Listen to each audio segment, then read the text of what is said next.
Counting the Long Train, written by Maggie Hess, narrated by Bradford S. Beatles Sr. I go in to sign paperwork for a job opening at Station 143.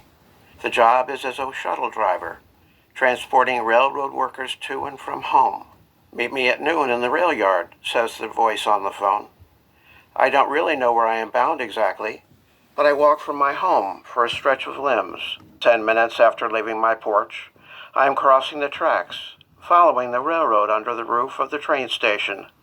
A car would go downhill, then uphill again, but I figure the way I am heading, if I just follow the tracks, I am bound to find the office.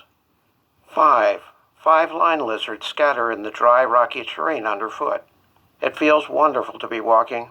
I run through my mind the highlights of my personal narrative, my reasons for wanting the job. Mostly, I am just interested in the story of the railroad workers. How do they feel on the train? Is it exhilarating or just a huge responsibility? As expected, the office awaits me. I am 10 minutes early, but one of the vans of the company I drive for rolls into the yard, so I approach the driver to ask him if this is the right place. He says, wait a couple minutes and the boss lady should show face. Almost a heartbeat later, she rolls in a black car. She hands me a packet of paperwork through the window. Drug test, background check, extensive application. The boss says I can go in the building and sit to fill it out. Inside, I interrupt a lively conversation to ask if there is a seat. It's a thrill to go in and feel the bustle of the office, with all the crew members talking about the train they then boarded. I am filling out forms, but glance up at the workers. They are all men except one woman, who enters saying it is good to not be on a train. Two men discuss the tonnage of the train in the yard. I feel I am somewhere entirely different, something of the trains of Harry Potter. How stepping into one of them can pull you out of the human world, directly into a fantasy. Finishing up my papers, I am a bit self-absorbed and fail to notice the trickle of workers leaving the office until the sudden moment of absolute quiet, when it is just the boss and me left behind. We are finishing things up, and she photocopies my identification, so it is not until I am standing outside of the building that it becomes clear to me. The screaming sound of the train on the tracks.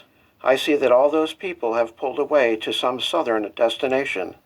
I follow beside the train as I head back homeward. Probably the same lizards scatter. 3 a.m. The whistle blows again. 3 a.m. A different whistle collides with a dumb alarm on a smartphone. Did I hear every train last night? My bed is a quick walk from the tracks, and I think so. I am preparing for work on the railroad, as I call my job transporting train crews. I tell myself the first day of waking up at 3 a.m. is the hardest. I really don't get called in until 12:40 p.m., but I'm on call at 4 a.m. Hey, there's another whistle. Have a good trip, boys. An amazing woman. 1 week ago, I had no idea that there even were train people. Oblivious, I walked over the tracks, waited for the cars to pass in a car in Bristol, Tennessee, or Virginia. We're all over the place. You'd reckon a person would think about the crews running freight trains, but not me, until a week ago. I try not to admit that too much today. In a flash, my last night's dream returns to me. I am the conductor on my first day, and I'm the wrong person for the job, completely unprepared. Little old me. Thank goodness that is not reality. I would love to talk of everything that happened today, but it is simply too many beautiful, rainy, intriguing moments. 2 formations of Canadian geese intersecting pathways. The manual derailment of a slow-moving, single-engine, pulling one car.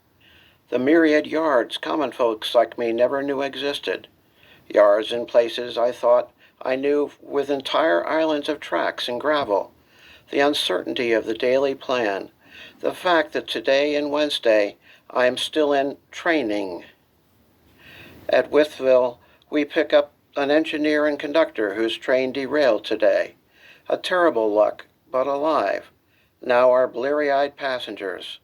What a duty we have. Like many, I used to say it's the economy, stupid, as a phrase to explain things. But as we drove today, I started thinking that the ultimate driving force in our world is not the economy, it's hunger. I was thinking about the infrastructure of the railroads and the highways, and how I've been told they were built to go everywhere with military needs in mind. Of course, it is the military-industrial system, among systems, that everything goes for. I don't know why today made me think about hunger. I did eat a ton of lasagna when I got home this evening, but I don't think that is it. Really, I think it's important to mention the reason for the economy, though. I guess why I am mentioning this is sometimes I have to justify my employment area. Like for 10 or 20 years, I refused to work for any corporation. I worked for nonprofits, schools, individuals, small farmers, and so forth. Anyway, this is by no means my intended thesis of my hopeful train memoir, but the need behind capitalism is real. Call it hunger. So when an engineer said something to us about jihad, it was super easy for me to turn the other cheek. Actually, I have so much respect for these railroad workers. I just cannot explain it, and the drivers. They are well aware that they are driving something vulnerable to danger, and bleary-eyed from occasional derailings or long hours. It doesn't seem to me that I would do that particular job for any amount of money. But everyone uses at least something our freight trains deliver. I looked up on the Norfolk and Southern website earlier and confirmed this. I write this to Tom Waits' train music, to Bob Dylan, and Marley. This day has been incredible, but it has been long, so I bid adieu.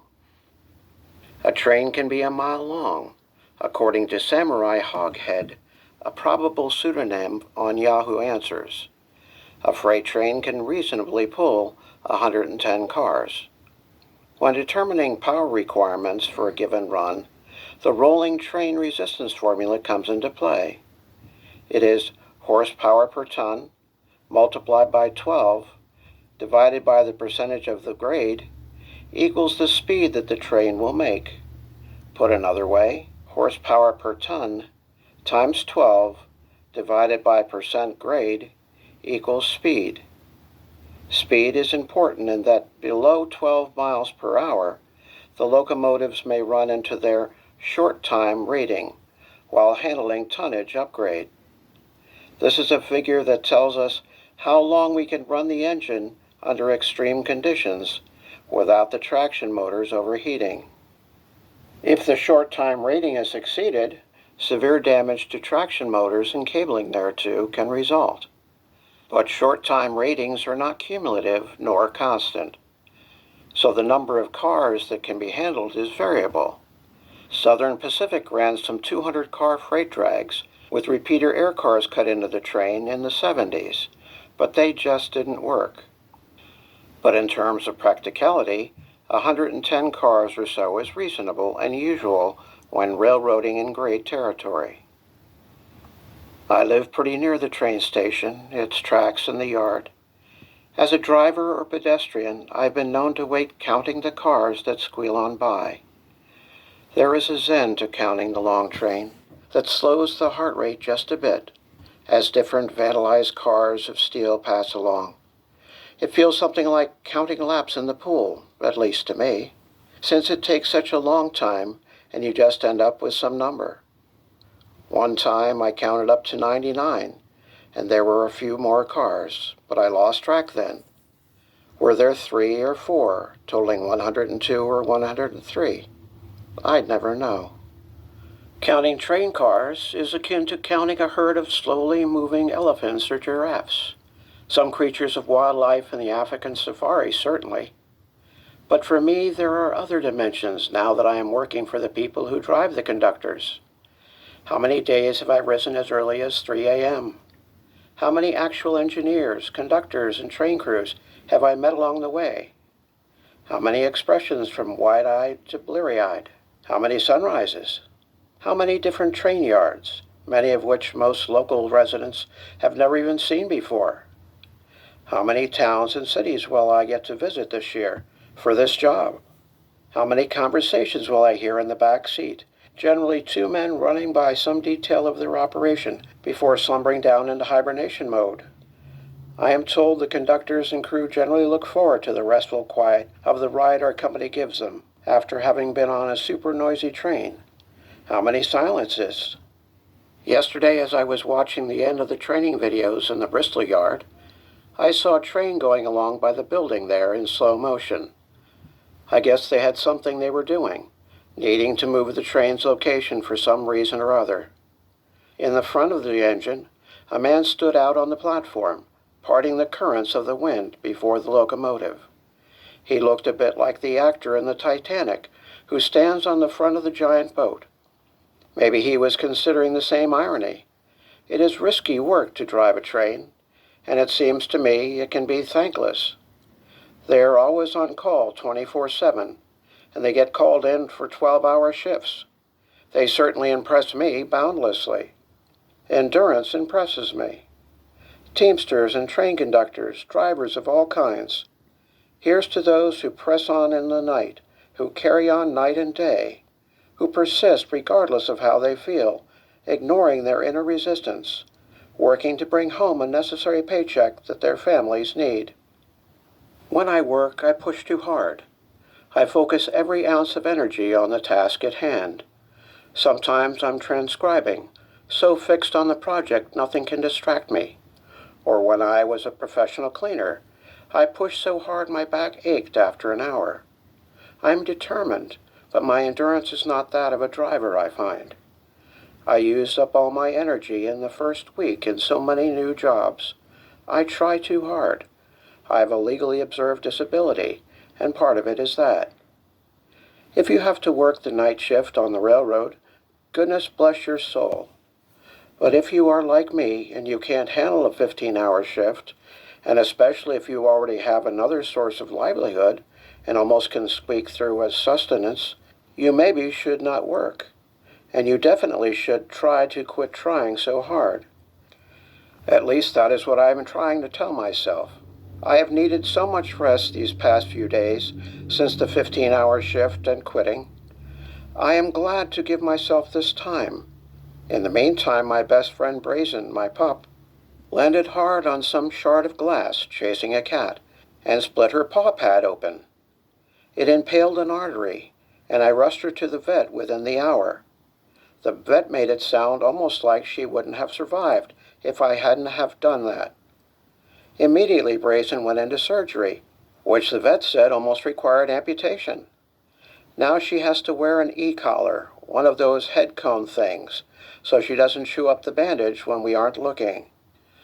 To top all of it, in her effort, walking to use the bathroom, using her 3 good paws, poor Brazen seems to have hurt her other front ankle just this morning. I am babying her. When she got home, I wanted her to drink, and only encouraged her to sip out of my hand. Now it has progressed to me hand-feeding her every bite she has had, and kneeling before her with a little bowl of water, too. I am glad to baby her, but I am worrying just a little about the other front paw that seems sprained. As I told the vet, she is the most important living creature in my life, and the best pet I ever have had. I am praying she heals up soon, and I hope everyone can send her a loving feeling. Brazen turned 7 on October 1st.